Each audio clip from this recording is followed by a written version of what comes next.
एक समय की बात है, एक बहुत बड़ा जंगल था। उस जंगल के पास में एक गांव पड़ता था। उस जंगल में दो जानवर बहुत मित्रता के साथ रहते थे।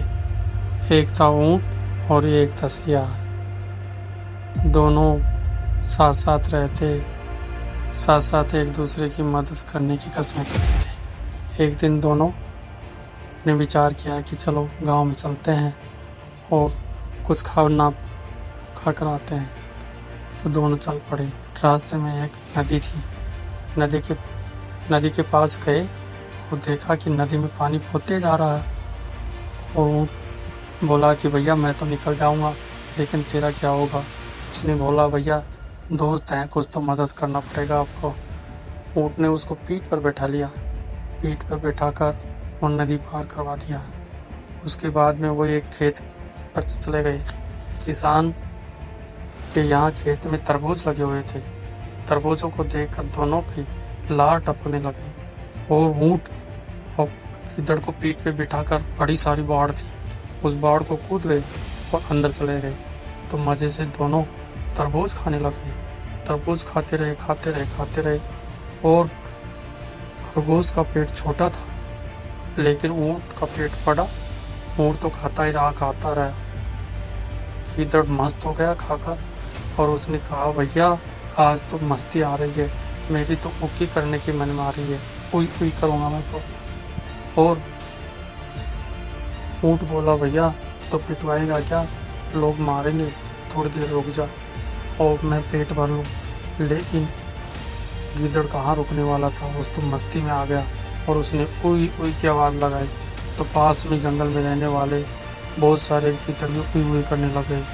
आवाज़ गांव तक पहुंच गई। किसान देखा कि मेरे जो खेत में फसल लगाई हुई है उसको कोई न कोई जानवर खा रहा हुआ है। आवाज़ मेरे खेतों की तरफ से आ रही है। मैं दौड़ा लट लेकर भगा और देखा कि खेत में तो भाई ऊँट खा रहा है। ऊँट तरबूजों का नाश कर दिया। किसान को बड़ा गुस्सा आया और दौड़ा और जाकर लट से ऊँट की पिटाई कर दी। ऊँट के चोट आ गई। ऊँट बेचारा भगने लग गया और बड़ी सारी बाढ़ को जैसे तैसे कूद गया। और वो गीदड़ तो छोटा था, कहीं भी बाढ़ में छोटा सा छेद देखकर वो तो भग गया। और ऊँट अपने दर्द पर कराता हुआ चला गया नदी के पास में। और गीदड़ वहीं खड़ा मिला। बोला दोस्त यार आज तो थोड़ी सी गलती हो गई है, थोड़ी मस्ती आ रही थी तो मैंने बोला कि ओके करूँ। अरे उसने कहा, ऊँट ने बोला भैया मैंने तुम्हें मना किया था कि इसी तरह की आवाज़ निकालोगे तो कोई न कोई आ जाएगा, तुम माना ही नहीं।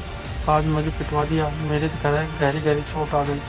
चलो कोई बात नहीं, पर आगे से ध्यान रखना, दोस्त के काम आता है, लेकिन आज तो मुझे बड़ा धोखा दिया है। इसके बाद में वो चलने लगा, नदी को पार करने लगा। तो गीदड़ बोला भैया अपन आज आपस में एक दूसरे की मदद करने की कसम खाई है, तो चल भैया मुझे नदी पार करा दे, जैसे लाया था वैसे पहुंचा। यही दोस्त की एक खासियत होती है।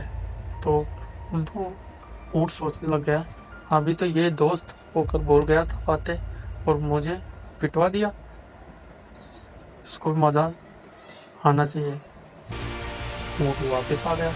वापस आकर उसने पीठ पे बिठाया और नदी के बीचों बीच में जाकर बोला भैया आज तो तेरी उक्की करने की मन आ रही है, आज तो मेरी गहरी चोट लगी हुई है, आज तो मैं इस नदी में ये कुलाटी खाऊंगा, बैठ के थोड़ा आराम से नहाऊंगा धोऊंगा, थोड़े गहरे घाव हो रहे हैं, मरहम पट्टी हो जाएगी मेरी। तो वह ऊँट नदी के बीचों बीच में बैठ गया और गीदड़ बह गया नदी में। और गीदड़ बहुत परेशान हुआ, नदी में बहता काफ़ी दूर तक चला गया। जैसे तैसे वह नदी से बाहर आया, उसके मुंह में काफ़ी सारा पानी भर गया था, ठंडा था पानी। वो तो बीमार होने के कगार पे आ गया और उसने देखा कि जैसे मैंने किया था वैसे मेरे दोस्त ने कर दिया। इस कहानी से यह सीख मिलती है कि कभी भी अपने दोस्त से धोखा करोगे तो आपको भी धोखा मिलेगा। जय हिंद, जय भारत।